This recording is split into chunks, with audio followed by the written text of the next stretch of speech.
Hello അസ്സലാമു അലൈക്കും guys. അങ്ങനെ കൊല്ലത്തോട്ട് പോവുകയാണ് അല്ലേ, പെട്ടിയും പ്രമാണൊക്കെ ആയിട്ട് പോവുകയാണ്.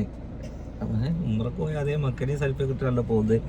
അപ്പോൾ ഗൈസ് 2 മണിക്കാണ് ട്രെയിൻ എത്തേണ്ടത്. സോഫിയും ഹസ്ബൻഡും ഏകദേശം പാലക്കാട് എത്തിയിട്ടുണ്ട്.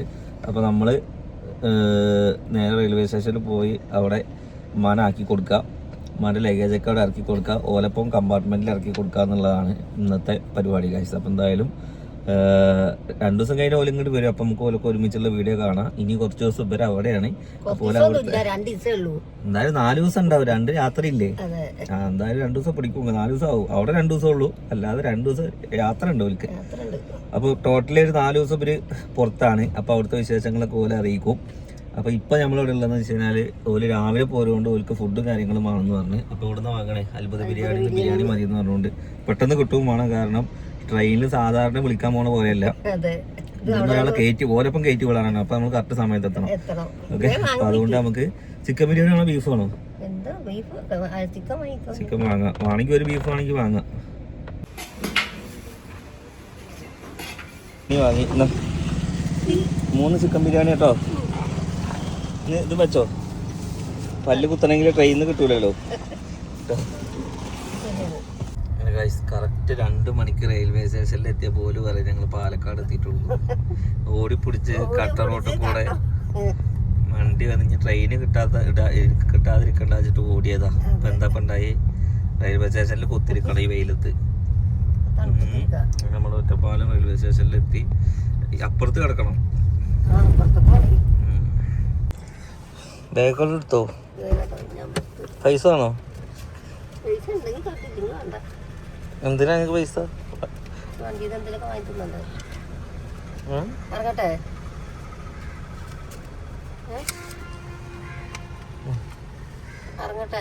ഇറങ്ങിക്കോളി. 2000 ഉണ്ട് കേട്ടോ. എന്താ വാങ്ങിയിട്ട് ലക്ഷറി പോയി വരി പോലേ. എന്തേ 2000 ഉറുപ്പ്യ 2 ദിവസമല്ലേ ഉള്ളൂ. ടിക്കറ്റ് ഒന്നും നിങ്ങൾ എടുക്കുക, ഒക്കെ ഓരോ എടുത്തിക്കണേ. നിങ്ങൾ തിന്നാനുള്ള പൈസ ആണത്. വേഗം ലിഫ്റ്റ് വർക്കിംഗ് ആണെന്ന് നോക്കിയത്. നമ്മൾ റെയിൽവേ സ്റ്റേഷനിലെത്തി. എന്ത് ഈ ബാഗിലൊക്കെ ഇത്ര കനറപ്പേ? ചെറിയ ബാഗാണെന്നുണ്ട്, കണ്ടമാനം കാണണ്ടല്ലോ. പഴയതിലെ കുത്തി കയറ്റി. കുറേ കാലത്തിന് ശേഷം ഇവിടെ റെയിൽവേ സ്റ്റേഷനിൽ എത്തണേ അല്ലേ. കുറേ കാലത്തിന് ശേഷം. മറ്റേ ഇങ്ങനെ ഇടയ്ക്ക് ഓരോരുത്തരെ കൊണ്ടുവരാനും കൊണ്ടുപോകാനൊക്കെ ഇങ്ങനെ പോന്നിരുന്നു. മറ്റേ ഇടയ്ക്ക് സോഫിയും ചക്കരൊക്കെ വന്നിരുന്നു. ഇപ്പോൾ ഓലൊക്കെ കാർ എടുത്തുകൊണ്ട് ചക്കര കാറിലാണ് ഓല് വരല്. പിന്നെ സോഫി പിന്നെ സ്കൂൾ പൂട്ടിയ ടൈമിൽ ഇനി ലിഫ്റ്റ് ഇറങ്ങണോ അതോ അത് സ്റ്റെപ്പ് ഇറങ്ങണോ? ഇറങ്ങാന്ന് സ്റ്റെപ്പ് ഇറങ്ങിയത്. നിങ്ങൾ ഭാരതപ്പുഴ എന്ന് കേട്ടിക്കണോ? ഇതാണ് ഭാരതപ്പുഴ കേട്ടോ.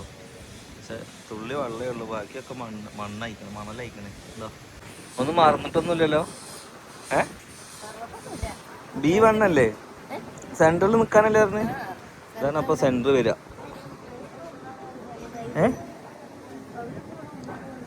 AC-ലല്ലേ ഒരു വരുന്നേ.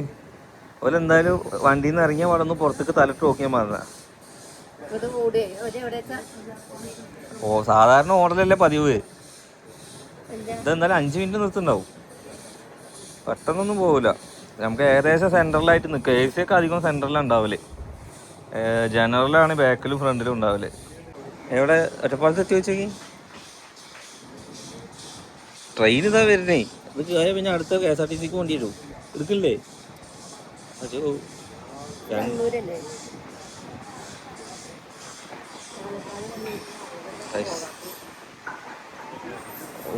വിളിച്ചോക്ക് വേ നമ്പർ തെറ്റല്ലേ.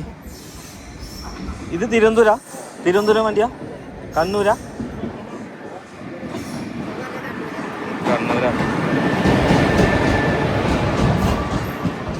ഇതിൽ എഴുതിയതൊന്ന് വായിക്കി നോക്കട്ടെ. B1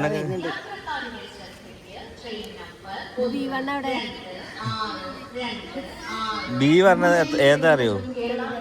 പിന്നെ എങ്ങനെ അതറിയോ ചോദിച്ച്. ആ വണ്ടിയാണ് വരാനുള്ളത് കേട്ടോ. തിരുവനന്തപുരം കേട്ടോ. ഇതൊക്കെ ആ ബോർഡിലുള്ളതൊന്ന് ജസ്റ്റ് വായിക്കി.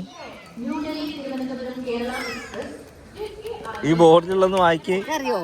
എന്നാലും അക്ഷരം വായിക്കി. ഏത് തൊട്ട് കാണിക്ക് നോക്കട്ടെ. അത് എസ്സാ? അതെങ്ങനെ അറിയാ? അതെങ്ങനെ അറിയാ? അപ്പൊ എം ഏതാ? എം എം ഏതാ? എം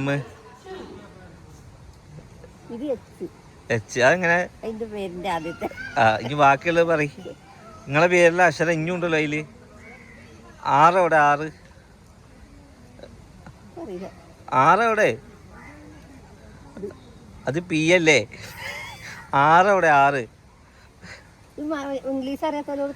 അപ്പൊ അതാ പറഞ്ഞു എവിടെയല്ലേ. പിന്നെ B1 എവിടെയെങ്കിലും ടെസ്റ്റ് ചെയ്ത് നോക്കണേ. പ്ലേറ്റ്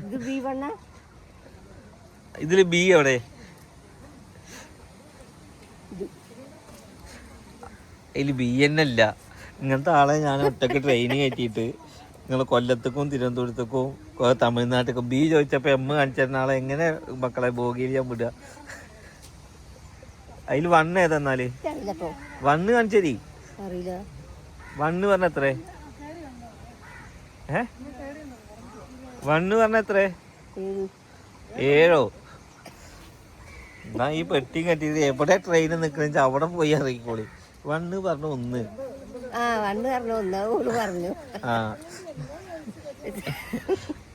ഓലായി മക്കളെ ചെറിച്ചും മലകൊന്നിപ്പോ. കാശ് അങ്ങനെ സർക്കാർ തടവുകാർക്ക് 536 റുപ്യ ആക്കിയിട്ട് കൂട്ടിയിട്ടുണ്ട് കാശ്. ഇവിടെ നാട്ടില് ഒരു തുണിക്കടയിൽ നിൽക്കുന്ന ഒരു സാധാരണ ഒരു പെൺകുട്ടിക്ക് 300, 350, 400 അത് 5ഓളം പട്ടിപ്പണി എടുത്താലേ കിട്ടുക. ഇത് കൊന്ന ആൾക്കാർക്കും കട്ട ആൾക്കാർക്കും ജയിലും ശമ്പളം എല്ലാ സൗകര്യവും സർക്കാർ ഒരുക്കി കൊടുക്കുക. പിന്നെ എന്താ ഇതിലും മീതെ പറയാ? അല്ലേതാണ് ദുബായ് ഇവിടെ സൗദിയിലൊക്കെ ആണെന്നുണ്ടെങ്കിൽ ഒറ്റ വട്ട കക്കുള്ളൂ. പിന്നെ ആ നാട്ടിൽ ഒരു മനുഷ്യൻ കക്കൂല. അമ്മാരി ശിക്ഷയാണ്. ഇവിടെ ശിക്ഷനെ പ്രോത്സാഹിപ്പിക്കുക ചെയ്യണം. ശിക്ഷ ചെയ്താലും ഓൽക്കൊരു കുഴപ്പമില്ല. ഓൽക്ക് അവിടെ ഇവിടത്തേക്കാൾ ശമ്പളം മാസം ജയിലിൽ ഇപ്പോൾ ഒരു 10 കൊല്ലം നിന്ന് വരികയാണെങ്കിൽ നല്ലൊരു പൈസ ആയി. അതുകൊണ്ടേ കുറേ ആൾക്കാർ അങ്ങോട്ട് പോവാണ്ട് രാഷ്ട്രീയക്കാർ. അപ്പോൾ ഓല് നല്ല കൂട്ടിയാർക്ക് അവർക്ക് ജീവിക്കണ്ടേ. പോകേണ്ട ട്രെയിന് വരുന്നുണ്ട്. On the way. ഇപ്പം എത്തും. എത്തിയോ ചോക്ക്?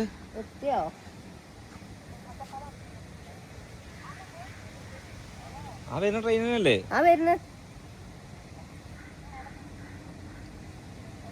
നിങ്ങളൊന്ന് പുറത്തേക്ക് തലയിടാൻ പറയും. എന്ത് അല്ലേ? നിർത്തി. B1 നോക്ക്. B1 കിട്ടി.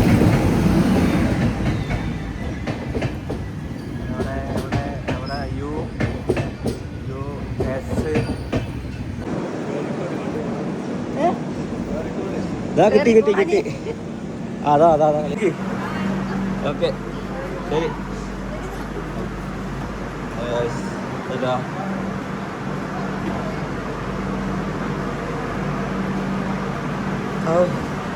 അതിൻ്റെ മക്കളെ പോയി. അങ്ങനെ ഉമ്മ വണ്ടിയിൽ കയറി. കറക്റ്റ് ടൈമായിരുന്നു. അതായത് ഞങ്ങൾ ആദ്യം ഇവിടെ നിന്നു. ഇവിടുന്ന് ഒരാൾ പറഞ്ഞു അപ്പുറത്താണെന്ന് പറഞ്ഞു. അങ്ങനെ അപ്പുറത്ത് പോയി നിന്നിട്ട് ഈ ട്രെയിനിൻ്റെ ഈ അറ്റത്തേക്ക് ഞങ്ങൾ ഓടി. എല്ലാ പ്രാവശ്യവും ഓടലുണ്ട്. ആ ഓടൽ ഇപ്രാവശ്യം ഓടി. ഓക്കെ എന്തായാലും കളയാൻ വന്നു. ഉമ്മാനെ കൂട്ടി വണ്ടിയിൽ കയറി. ബാക്കി വിശേഷങ്ങളൊക്കെ ഒരു കൊല്ലത്തുനിന്ന് അറിയിക്കും. ഞാനെന്തായാലും നമ്മുടെ നാട്ടിലോട്ട് പോവാണ് ഗൈസ്. ഓക്കെ അങ്ങനെ ഉമ്മാനെ ട്രെയിൻ കയറ്റി വിട്ടിട്ടുണ്ട്. എനിക്കിന്ന് പോകേണ്ട സ്ഥലത്തേക്ക് പോകാൻ പറ്റില്ല ഗൈസ്. അത് നാളേക്കാക്കി. കാരണം ഒന്നാമത് ട്രെയിൻ വന്നത് ലേറ്റായി പോയി. പിന്നെ എനിക്ക് മുക്കത്തുനിന്ന് കോഴിക്കോട് എത്തുമ്പോഴേക്കും ഇർട്ടാവും. പരിപാടികളൊന്നും നടക്കില്ല. അപ്പോൾ ആ പരിപാടി നാളേക്ക് മാറ്റി വെച്ചു. അപ്പോൾ എന്തായാലും ഉമ്മ ഏകദേശം എറണാകുളം ഇവിടെയൊക്കെ കഴിഞ്ഞ് എത്തിക്കണേ. ഒരു രാത്രി 8:30-9 മണിയാകുമ്പോഴേക്കും ഓലെന്താവും അവിടെ കൊല്ലത്ത് വർക്കലയിൽ എത്തും. അവിടുന്ന് കുഞ്ഞിജാസിനെ വിളിച്ചായിരുന്നു. ഉമ്മ അവിടുന്ന് കയറിയിരിക്കണമെന്ന് പറഞ്ഞിട്ട് വിളിച്ചിട്ടുണ്ടായിരുന്നു. അവിടുന്ന് നിജാസ് കൂട്ടാൻ വരുമെന്ന് പറഞ്ഞിരുന്നു. അങ്ങനെ എന്നത്തെയും പോലെ നമ്മൾ റെയിൽവേ സ്റ്റേഷൻ കുറച്ചു നേരം ഓടി. കാരണം അവിടുന്ന് ചോദിച്ചപ്പോൾ പറഞ്ഞു B1 അപ്പുറത്താണ് വന്ന് നിൽക്കുകയായിരുന്നു. പക്ഷെ B1 ആയിട്ട് ലാസ്റ്റാണ് വന്ന് നിന്നത്. AC കമ്പാർട്ട്മെൻ്റ് ആയിരുന്നു. ഞാൻ വിചാരിച്ചു സെൻട്രലിലൊക്കെ ആവുമെന്ന് വിചാരിച്ച്. അങ്ങനെ ഒരു 5 മിനിറ്റ് പോലും ട്രെയിൻ അവിടെ നിർത്തിയില്ല ഞങ്ങൾ. പിന്നെ കൂടുതൽ ലഗേജുകളൊന്നും ഇല്ലാത്തതുകൊണ്ട് വലിയ കുഴപ്പമുണ്ടായില്ല. മറ്റേ സോഫിനൊക്കെ കൊണ്ടാക്കുന്ന ടൈമിൽ എപ്പോഴും ഓട് തന്നെയായിരുന്നു. ഇതിപ്പോൾ ലഗേജുകൾ കുറച്ചിട്ടും അവൾ ഓട് തന്നെയായിരുന്നു. അങ്ങനെ ഓടിയിട്ടും പിടിച്ചിട്ടും ഉമ്മക്കാണെങ്കിൽ ആ ട്രെയിനിൽ കയറാൻ നേരം നമുക്ക് ശ്വാസം മുട്ടിയിട്ട് പറ്റായിരുന്നു കേട്ടോ ഗൈസ്. അങ്ങനെ ഫൈനലി നമ്മൾ ഉമ്മാനെ കയറ്റി വിട്ടു. ഇനി എന്തായാലും കുറച്ച് ദിവസം ഉമ്മ കൊല്ലത്തുണ്ടാവും. നമ്മൾക്ക് ഇൻഷാ അല്ലാഹ് ഒന്ന് ഫ്രീ ആയിട്ട് നമുക്കും പോവാം. അപ്പം എന്തായാലും ഇന്നത്തെ വീഡിയോ ഇത്രയേ ഉള്ളൂ. പിന്നെ ഉമ്മാനെ കളിയാക്കിയതൊന്നല്ല, അക്ഷരം വായിച്ചാൽ ഇതാക്കാമെന്നൊന്നും അങ്ങനെ വിചാരിക്കരുത് കേട്ടോ. ജസ്റ്റ് ഞങ്ങൾക്ക് കാണിച്ചെന്താണ്, ഇങ്ങനത്തെ ആളെ ഒറ്റക്കൊന്നും ട്രെയിൻ നമുക്ക് വിടാൻ കഴിയില്ല. B1 ഏതാ, C1 ഏതാ, S ഏതാ, H ഏതാന്ന് അറിയാത്ത ആൾക്കാരാണ്. അപ്പോൾ പിന്നെ ഒരാളുണ്ടെങ്കിൽ തന്നെ നടക്കുള്ളൂ. ഇപ്പോൾ ഓല് ഉള്ളതുകൊണ്ടാണ് നമ്മൾ ഉമ്മനെ ഒറ്റക്ക് വിട്ടുക. അല്ലെങ്കിൽ എന്തായാലും ഒറ്റക്ക് വിട്ടും നമ്മൾ തന്നെ കൊണ്ടാക്കുക, അല്ലെങ്കിൽ നമ്മൾ പോകും എന്തെങ്കിലുമൊക്കെ ചെയ്യും. ഓക്കെ, അപ്പോൾ എന്തായാലും ഇൻഷാ അല്ലാഹ് നെക്സ്റ്റ് നല്ലൊരു വീഡിയോ ആയിട്ട് കാണാം. അതൊക്കെ എല്ലാവർക്കും ബൈ ബൈ.